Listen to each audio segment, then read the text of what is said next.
Good morning, everybody. It's time to update your May number corner calendar for today, Monday, May 11th.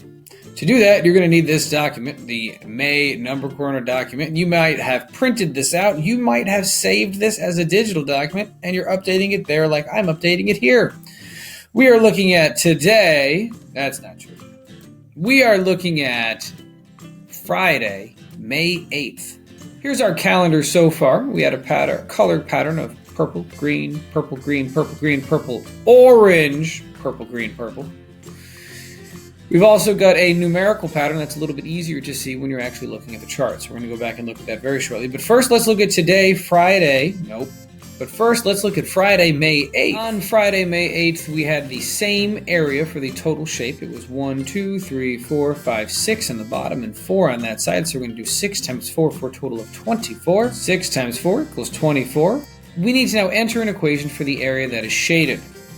Now, we can look at this, and we can already, by looking at it, know that half of it is shaded. If there are 24 altogether, half of that is going to be 12. So 12 are shaded, but we need an equation to do that. So for an equation to represent that, we're going to do typical area. We have 2 on this side, 1, 2, and then 6 across. 1, 2, 3, 4, 5, 6. 2 times 6 gives us our equation and our total area for 12 square units. We've got 12 square units, 2 times 6. The color is orange, and now we've got to get a fraction for this. We've got 12 shaded all together. There are 24 there. So we need an equivalent fraction. Now, a lot of you are watching this right now and already saying that an equivalent fraction is 1/2, and you are 100% correct. 1/2 is an equivalent fraction to that one, but let's talk about the math while you do that. So for us to look at the math on this one, how are we going to get 12 and divide it down to a 1? Well, we're looking for a number that is a common factor for 12 and 24. What is a number that you can multiply to get to both 12 and 24? A factor of 12 and 24. They're both even numbers, so one factor is definitely the number 2.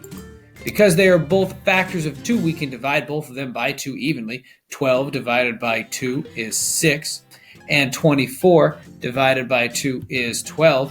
That would simplify our fraction down to 6/12. It's the same size fraction. It's got different values for numerator and denominator, but 6/12 is equivalent to 12/24. 6/12 are both also even numbers. So if I divide them by even numbers, I'm going to continue simplifying that fraction. The even number that I'm going to divide this by is 2. 6 divided by 2 is 3, and 12 divided by 2 is 6. That gets me down to 3/6, which is equivalent to 6/12 and 12/24 and 1/2. But let's continue simplifying it all the way down. If I can get to a unit fraction, and I can on this one, because I can take 3 and 6. What is a common factor for 3 and 6? Well, its only common factor is the number 3 and 1, but 1 doesn't really count because we would just divide it by 1. We'd still have 3/6. But if we divide it by 3, 3 divided by 3 is 1. That's why our numerator changes to a 1. And 6 divided by 3 is 2, because there are 2 3s in the number 6 and 1 3 in the number 3. That gets us all the way down to a unit fraction. Unit fraction is any fraction with the numerator as a 1. It's 1/2. 12/24 is equivalent to 1/2, so is 6/12 and 3/6. We could have skipped all of that simplification equations in the middle by just dividing 12/24 by 12. Because 12 and 24 is the largest common factor between both of those numbers, 12 and 24. 12 divided by 12 gets you down to a numerator of 1, and 24 divided by 12 will get you down to a denominator of 2. So they are equivalent to 1/2. They are equivalent to many, many numbers that you can reach by multiplying. What we're looking at when we do this is specifically simplifying fractions, that is dividing them by a common factor. Let's look at May 9th. Hey, May 9th was this day. That was Saturday. That was also my birthday. On May 9th, we had our first irregular polygon. How wonderful is that? Now, for this irregular polygon, you needed to calculate the total area of it. Now, if you were looking at it, you'd notice that this small portion right here, if we took it off and moved it, we could put it right here, and we would end up with nothing there but something there. We'd end up with the same shape that we originally had. Take these 4 off from here, move them down, you have this one. So the total area is still going to be 24 units, because it can still be 6 by 4. 4 here, 6 there, if we move this portion there. But we're going to look at it as if we didn't notice that. We had to just go through and do some equations. So for equations on this one, we're going to take this box and partition it into smaller portions. Should have looked something like this. This larger square and 2 smaller squares. Now, because it is a very irregular shape, this polygon doesn't just have one part that shoots off. It's really got 2 parts that come breaking off the side of it. We needed to partition it into 3 different squares. One we partitioned in green, one we partitioned in red, and one we partitioned in blue. The green one was a 2 by 2, 2 by 2. The red one was also 2 by 2, 2 by 2. What is 2 times 2? 2 times 2? Well, 2 times 2 is 4. So, the area for this shape is 4, and the area for that square is also 4. Then we have the larger square, which was 4 on this side and 4 on that side. It's also a square. We're squaring these numbers. 4 times 4 is 16. Our total, we have to add the area of these 3 shapes. We got 4, 2, we got 4 and 4, and then 16.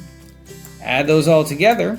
4 plus 4 plus 16 equals 24. I know that because I can take this 4 and add it to 16. 6 and 4 is friends 10. 16 plus 4 makes another, 16 plus 4 makes 20. 20 plus 4 makes a total of 24. But we already know if this portion was right here, we'd have the same equation. This box would look like that box. So the total shape is still 24.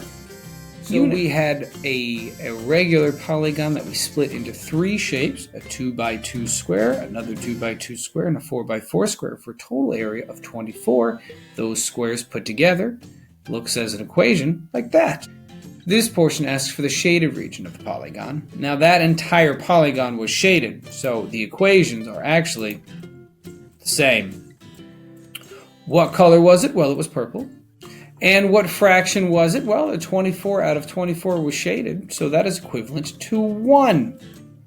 Anytime the numerator and the denominator are the same number, you have a whole number 1. Let's look at May 10th. So on May 10th, we had our irregular polygons, so the total area of the shape we're going to need to know, and the area of the shaded portion. We have the same equation for our total area of our irregular polygon. It is 2 small squares plus 1 larger square put together for a total of 24 square units.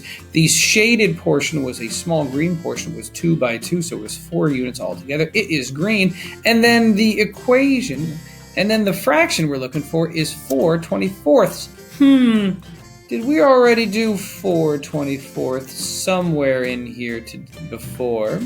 What we're going to do is we're going to find an equivalent fraction for 4 24ths. We're going to find a unit fraction for that one.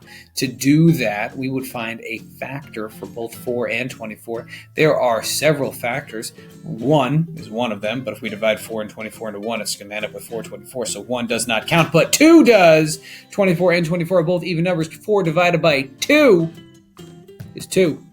And 24 divided by 2 is 12. So 2 twelfths is equivalent, but also we could continue dividing that by 2. 2 divided by 2 is 1, and 12 divided by 2 is 6. Those are equivalent to a unit fraction of 1/6. We could have skipped this portion in the middle by just taking 4 24ths and dividing them by their largest common factor.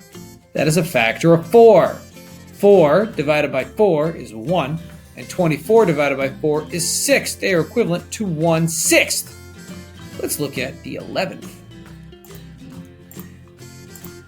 May 11th is today. It's Monday. It's an irregular polygon. It's purple, and we've got to calculate the area of the shaded portion. To do that, we could do a few things. We could take the equation that we've already got for the whole shaded portion that we did back on the 9th, and then subtract this one portion right here. Or we could partition it into two shapes and add them together like we normally do. Let's do what we normally do. I like consistency. We have one shape that we did in red. It was a 2 by 2, so it's got a square. It's got a total area of 4 square units. Then we've got this larger square up the top. It is a 4 by 4. 4 times 4 is 16. 16 plus 4 is a total of 20 units shaded. So our total irregular polygon is 24 units. It is 2 small squares, 2 by 2 added together with one more square. That is a 4 by 4. 16 plus 4 plus 4 makes a total of 24. Now the one that we needed to do today had one portion less. You'll see this one portion here is the portion that's not shaded. That is represented by this equation right here, 2 by 2. So for us to find an equation here, I'm going to work smarter and not harder. I am going to copy the entire equation and paste it right there. Oh, what fun when you have a digital version. Now, that's not accurate because this is the total shaded portion. One of these portions is not shaded. Now it is an accurate equation. I've even got to center it. So we had one small square that was 2 by 2, one larger square that was 4 by 4. 2 times 2 is 4, plus 4 by 4 is 16. So that is no longer 24. It's 20 units.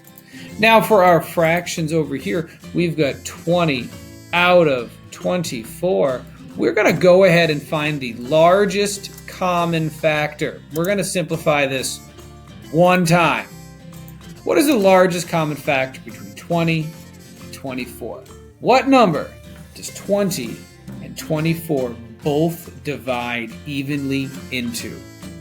Well, they divide evenly into 1. Doesn't count, though. We've talked about that. They divide evenly into 2. They also divide evenly into 4. 20 divided by 4 is 5, while 24 divided by 4 is 6. 5/6 has no other equivalent fraction, and as a result, it is a simplified fraction. It is in its lowest form. We can't make that any smaller. We can't make those values any smaller and have it still be an equivalent fraction. You are now going to look at today. We're now going to look at tomorrow, May 12th, May 13th, and May 14th. On the 14th, we're going to come back and check these out. You've got one entry to make for the 12th. What is the area of the shaded portion? You've got one entry to make for the 13th. Ooh, this one's going to be tricky. You could partition this in all kinds of different ways. One up here, one there, and one there. Or you could do the entire portion and subtract just that portion right there. And then you've got this portion right here for the shaded part to calculate the area of. That's your number corner for today, folks. Let's get those updated. We're going to be looking for this document to come to me at the end of the month. Have a great day, everybody. We'll see you next time.